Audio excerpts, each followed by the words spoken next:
السلام علیکم ورحمۃ اللہ تعالی وبرکاتہ۔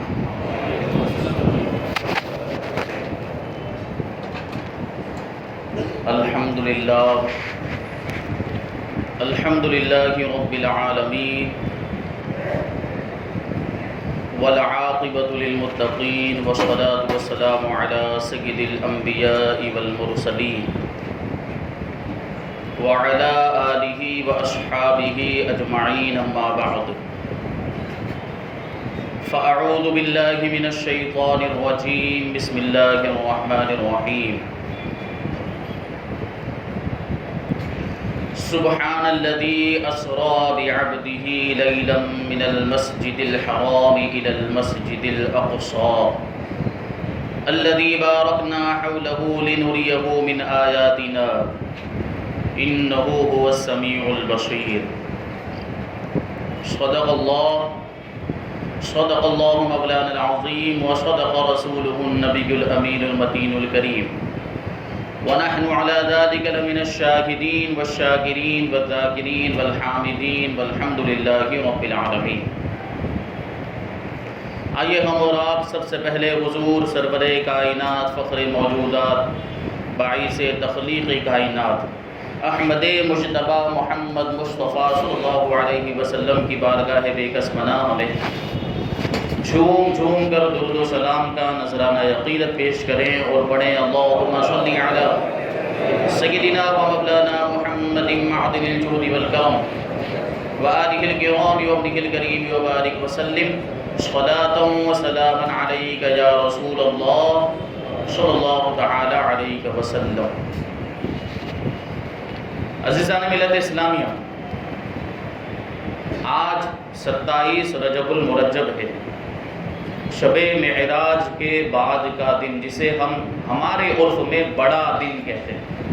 شب معراج کو بڑی رات کہتے ہیں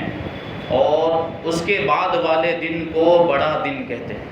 کیونکہ یقیناً جو شب معراج ہے وہ دوسری راتوں کے مقابلے میں زیادہ فضیلت کی حامل ہے، اس وجہ سے اسے بڑی رات کہا جاتا ہے۔ اور اس کے بعد والا دن اس بڑی رات سے مناسبت کی وجہ سے، نسبت رکھنے کی وجہ سے اس میں بھی فضیلت آ گئی، اس وجہ سے اسے بھی بڑا دن کہا جاتا ہے۔ تو گزشتہ جمعہ شب معراج کے تعلق سے کچھ باتیں بیان کی گئی، معراج کے دلائل اور معراج کی حکمتیں بیان کی گئی، اور پھر اسی میں جو باتیں رہ گئی تھی وہ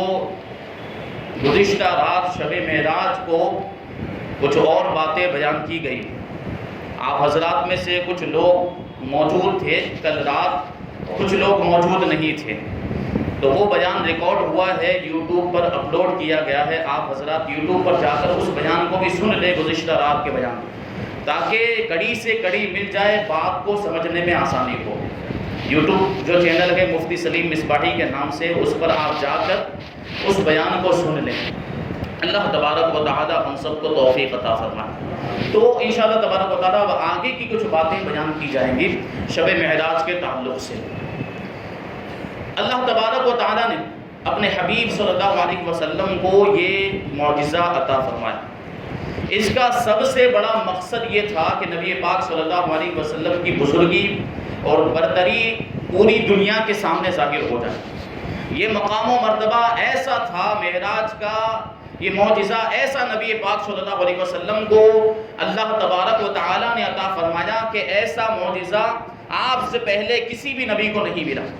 پوری کائنات میں کسی کو یہ مرتبہ نہیں ملا ہے، جو مرتبہ، جو رتبہ، جو مقام اللہ تبارک و تعالی نے شب معراج میں اپنے حبیب کو عطا فرمایا۔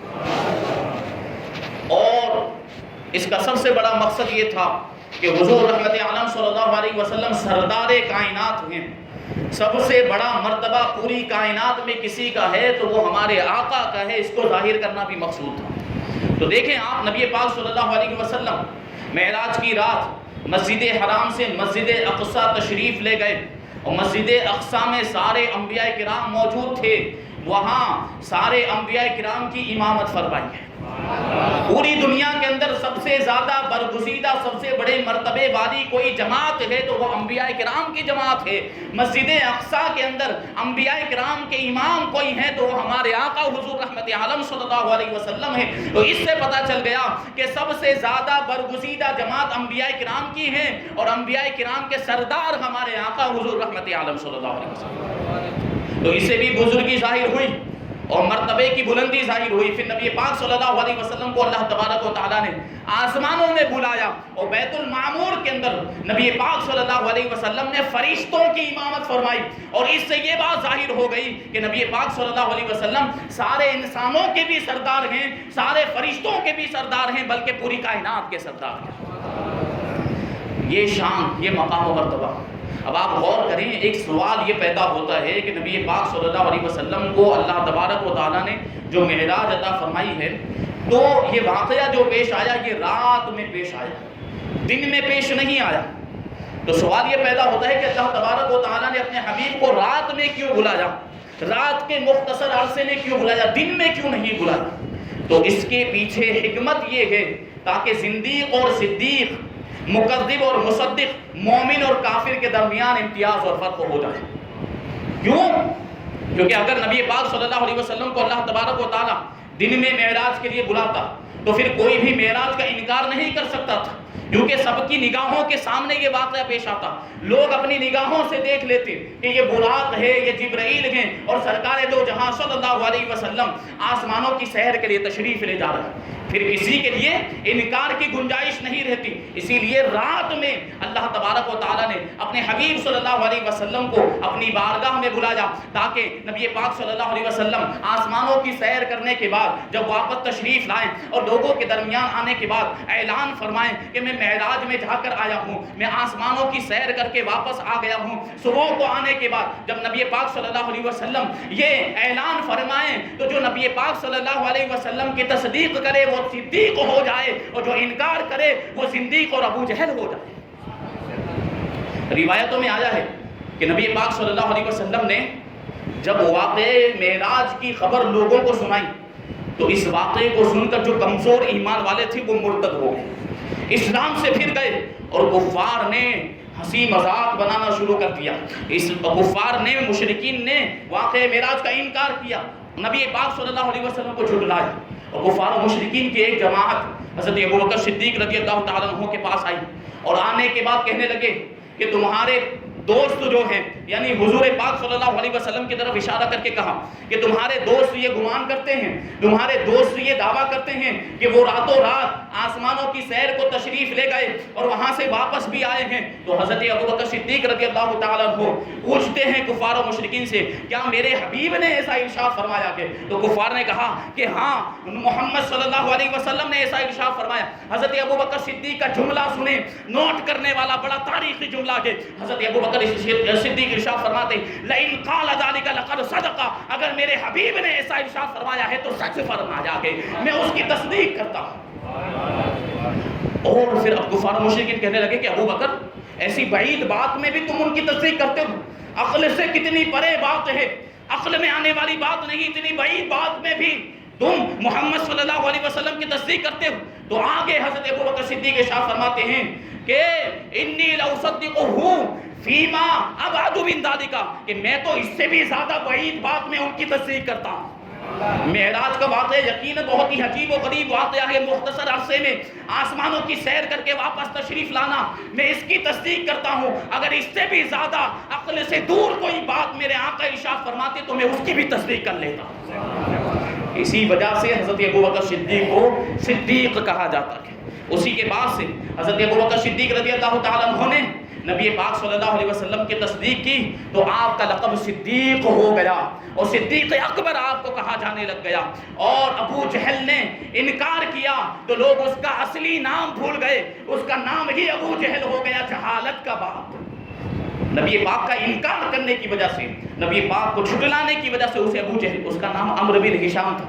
ابو جہل کا نام کوئی جانتا ہے اس کا اصلی نام؟ آج لوگ اسے ابو جہل کے نام سے جانتے ہیں۔ ابو جہل کا مطلب ہی ہوتا ہے جہالت والا، جہالت کا باپ۔ یہ جو صلہ ملا ہے، یہ بدلہ ہے اس کا جو اس نے نبی پاک صلی اللہ علیہ وسلم کا انکار کیا ہے۔ تو یہ دیکھیں حضرت ابوبکر صدیق رضی اللہ تعالیٰ عنہ نے اس طریقے سے نبی پاک صلی اللہ علیہ وسلم کی تصدیق فرمائی۔ اب دوسری حکمت رات میں معراج کرانے کی یہ تھی کہ اگر دن میں اللہ تبارک و تعالیٰ نبی پاک صلی اللہ علیہ وسلم کو معراج عطا فرماتا تو پھر آسمان میں دو آفتاب جمع ہو جاتے، ایک آفتاب رسالت جناب محمد الرسول اللہ صلی اللہ علیہ وسلم اور دوسرا یہ دنیا کا آفتاب، اور اگر یہ دونوں آفتاب جمع ہو جاتے تو پھر کسی کے اندر طاقت نہیں تھی کہ ان دونوں آفتاب کی روشنی کو برداشت کر سکے، اس لیے رات میں بلایا۔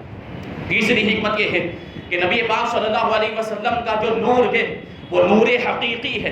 اور یہ جو دنیا کا سورج ہے، دنیا کا جو آفتاب ہے، اس کی جو روشنی ہے یہ نور مجازی ہے، بلکہ دنیا کا سورج نبی پاک صلی اللہ علیہ وسلم کے نور سے فائدہ حاصل کرتا ہے، روشنی حاصل کرتا ہے۔ اگر نبی پاک صلی اللہ علیہ وسلم کو اللہ تبارک و تعالی دن میں معراج عطا فرماتا تو پھر یہ آفتاب جو ہے، یہ جو دنیا کا سورج ہے، یہ نبی پاک صلی اللہ علیہ وسلم کے نور کے سامنے اس نور کی تاب نہیں لا سکتا، اور یہ نبی پاک صلی اللہ علیہ وسلم کے نور کے سامنے اس کی روشنی ماند پڑ جاتی، یہ دنیا کا آفتاب شرمندہ ہو جاتا۔ اس وجہ سے اللہ تبارک و تعالیٰ نے نبی پاک کو رات میں معراج عطا فرمائی۔ ایک اور حکمت یہ ہے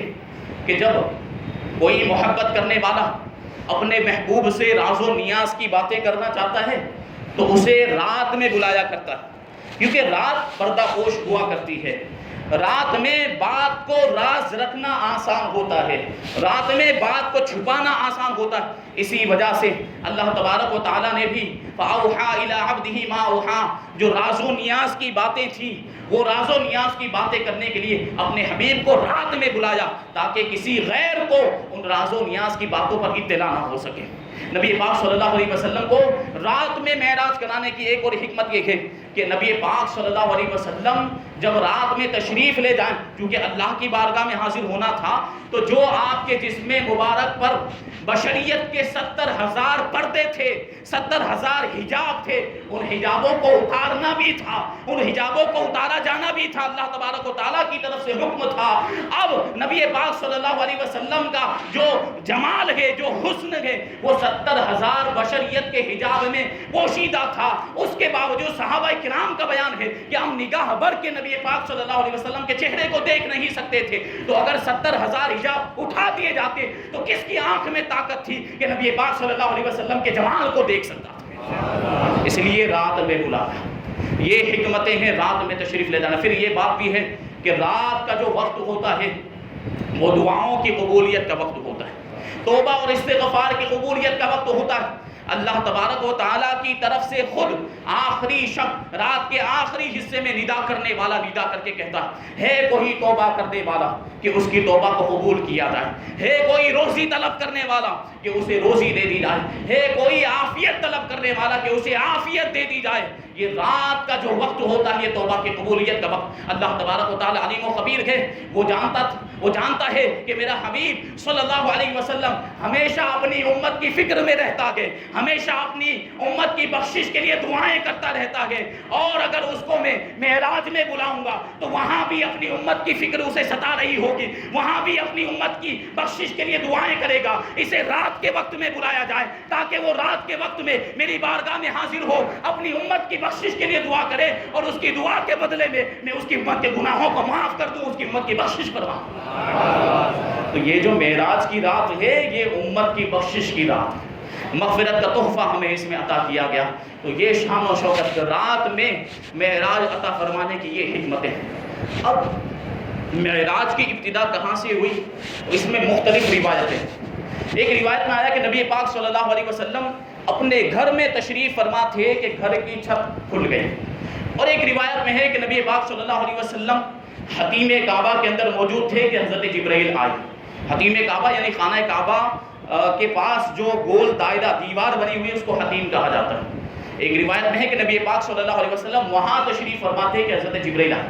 اور تیسری روایت میں ہے کہ نبی پاک صلی اللہ علیہ وسلم حضرت ام ہانی کے گھر تشریف فرما تھے۔ چوتھی روایت ہے کہ نبی پاک صلی اللہ علیہ وسلم شہب ابی طالب کے اندر موجود تھے۔ یہ چار روایتیں ہیں کہ کہاں سے اس واقعے کی ابتدا ہوئی۔ حضرت ابن حجر رضی اللہ تعالیٰ عنہ نے ان روایتوں کے اندر اس طریقے سے ترتیب دی ہے ان روایتوں کے درمیان کہ نبی پاک صلی اللہ علیہ وسلم حضرت ام ہانی کے یہاں تشریف فرما تھے جو شیب ابی طالب کے قریب میں موجود ہیں، اور پھر اس گھر کو نبی پاک صلی اللہ علیہ وسلم نے اپنا گھر اس لیے کہہ دیا کہ نبی پاک صلی اللہ علیہ وسلم وہاں پر سکونت پذیر تھے، وہاں پر ٹھہرے ہوئے تھے، اس لیے نبی پاک صلی اللہ علیہ وسلم نے اسے اپنا گھر کہہ دیا۔ پھر وہاں سے نبی پاک صلی اللہ علیہ وسلم کو حضرت جبرائیل حتیم کعبہ کے اندر لے گئے، چونکہ ابھی نیند کا تھوڑا اثر باقی تھا تو وہاں پر نبی پاک صلی اللہ علیہ وسلم آرام فرمانے کے لیے لیٹ گئے۔ تو یہ چاروں روایتوں کے اندر اس طریقے سے تطبیق ہو جاتی ہے۔ پھر یہ واقعہ کب پیش آیا اس کی تاریخ میں بھی اختلاف ہے، اس کی سن میں بھی اختلاف ہے، مہینے اور دن میں بھی اختلاف ہے۔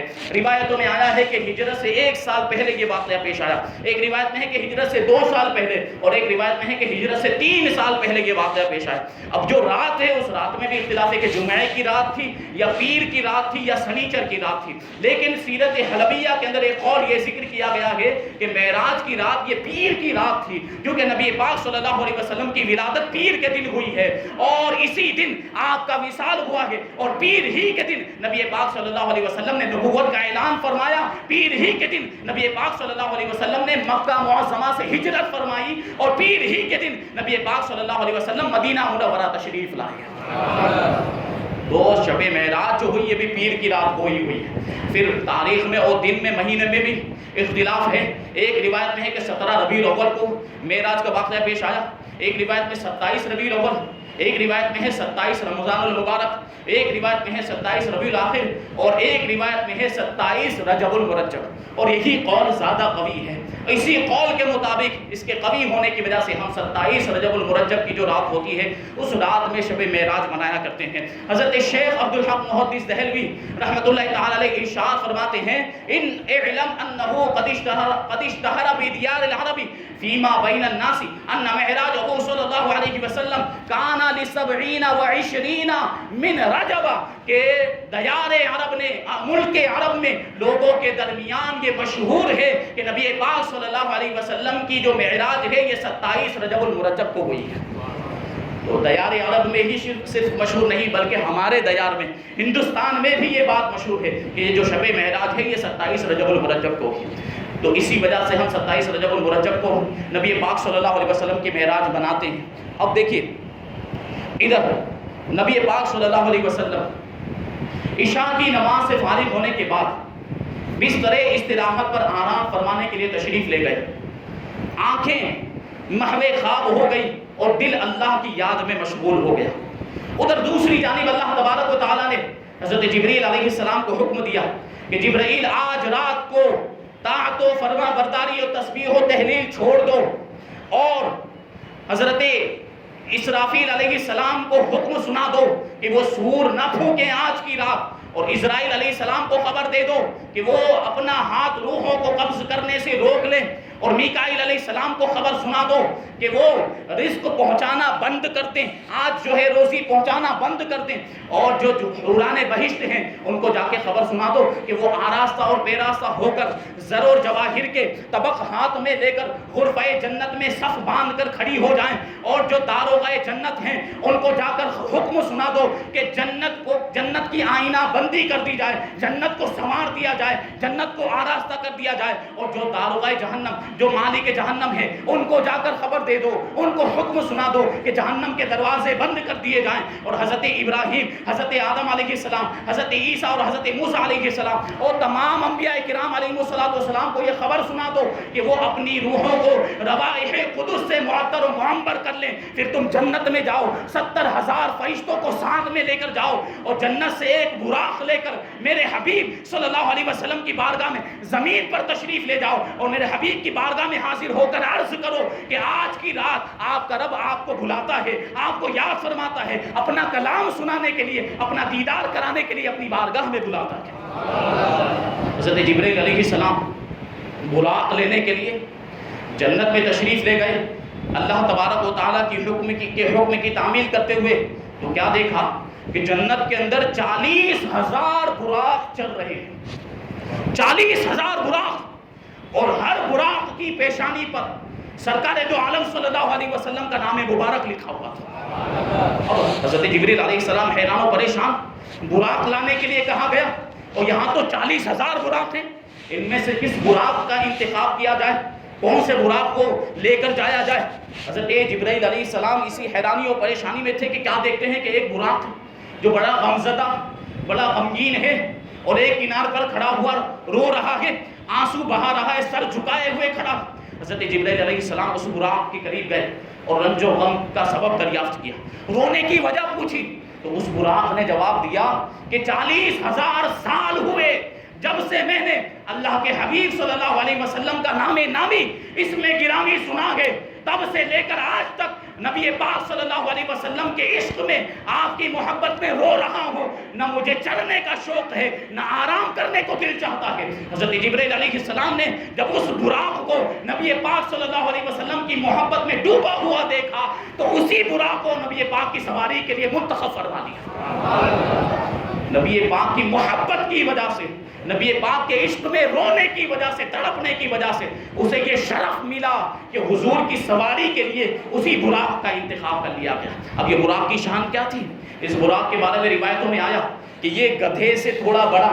اور خچر سے تھوڑا چھوٹا جانور، سفید رنگ کا جانور، اور زین کسی ہوئی، لگام پڑی ہوئی تھی، اور معاملہ یہ تھا اس کی تیز رفتاری کا کہ تا حد نگاہ، جہاں تک نگاہ جاتی ہے وہاں اس کا ایک قدم پڑا کرتا تھا۔ اس کی تیز رفتاری کا یہ عالم، اور اس کے اندر ایک خوبی یہ تھی کہ اونچائی پر چڑھتے وقت اس کے ہاتھ چھوٹے ہو جایا کرتے، پاؤں لمبے ہو جایا کرتے، اور نیچے اترتے وقت ہاتھ لمبے ہو جایا کرتے اور پاؤں چھوٹے ہو جایا کرتے، تاکہ دونوں صورتوں میں اس کی پیٹھ سیدھی اور ہموار رہے اور سوار ہونے والے کو کسی طرح کی تکلیف کا سامنا نہ کرنا پڑے۔ اس شان کا جانور، اس شان کی سواری نبی پاک صلی اللہ علیہ وسلم کے لیے جنت سے بھیجی گئی۔ اب حضرت جبرائیل علیہ السلام براق کو لے کر نبی پاک صلی اللہ علیہ وسلم کی بارگاہ میں حاضر ہوئے تو نبی پاک صلی اللہ علیہ وسلم آرام فرما رہے تھے، نیند میں تھے۔ حضرت جبرائیل علیہ السلام نے اپنے دہنے مبارک کو نبی پاک صلی اللہ علیہ وسلم کے قدموں کے تلووں پر ملا، تلووں پر رکھ دیا۔ یہ دیکھیے ادب کا تقاضا، آواز دے کر نہیں اٹھا رہے، حرکت دے کر نہیں اٹھا رہے ہیں۔ حضرت جبرائیل علیہ السلام کیسی تعظیم نبی پاک صلی اللہ علیہ وسلم کی فرما رہے ہیں، اٹھانے کا طریقہ دیکھیں۔ اپنے دہنے مبارک کو حضرت جبرائیل نے نبی پاک صلی اللہ علیہ وسلم کے قدموں کے تلووں پر رکھ دیا، اور نبی پاک صلی اللہ علیہ وسلم کو جب حضرت جبرائیل کے منہ کی ٹھنڈک محسوس ہوئی تو آپ کی آنکھ کھل گئی۔ آپ نے دیکھا کہ جبرائیل حاضر ہے، پوچھا کیا بات ہے؟ تو حضرت جبرائیل نے کہا کہ آج رات کو آپ کے رب نے آپ کو اپنی بارگاہ میں بلایا۔ حضرت جبرائیل علیہ السلام نبی پاک صلی اللہ علیہ وسلم کو لے کر مسجد حرام میں تشریف لائے۔ اب مسجد حرام میں نبی پاک صلی اللہ علیہ وسلم کے سینے کو چاک کیا گیا، سینے سے لے کر ناف تک یہ حصہ چاک کیا گیا، شق کیا گیا، اور نبی پاک صلی اللہ علیہ وسلم خود ارشاد فرماتے ہیں کہ میرے دل کو نکالا گیا، اور اس دل کو پھر جو ہے کہ ایک سونے کا تشت لایا گیا جو ایمان و حکمت سے بھرا ہوا تھا، پھر میرے دل کو دھویا گیا اور ایمان و حکمت سے میرے دل کو بھرنے کے بعد واپس اس کی جگہ پر لوٹا دیا گیا۔ اور ایک روایت میں ہے کہ آب زمزم سے میرے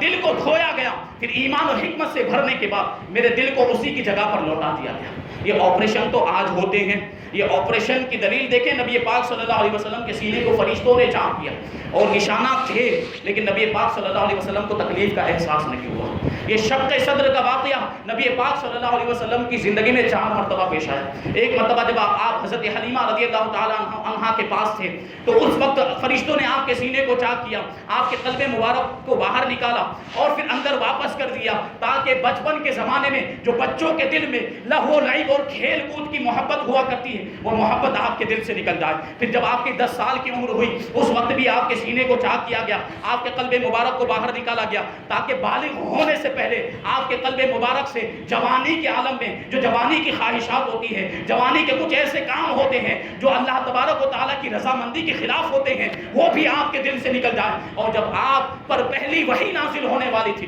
اس سے پہلے بھی آپ کا سینہ چاک کیا گیا، آپ کے قلب مبارک کو نکالا گیا، تاکہ وحی الہی کی ہیبت اور اس کے جلال کو برداشت کرنے کی طاقت آپ کے اندر آ جائے۔ پھر جب معراج کو تشریف لے جانے والے تھے اس وقت بھی آپ کے قلب مبارک سینے کو چاک کیا گیا، قلب مبارک کو نکالا گیا، ایمان و حکمت سے بھرنے کے بعد واپس آپ کے قلب مبارک کو آپ کے سینے میں رکھ دیا گیا، کیونکہ آپ کو آسمانوں کی سیر کرائی جانی تھی۔ آپ کے اندر یہ قوت پیدا ہو گئی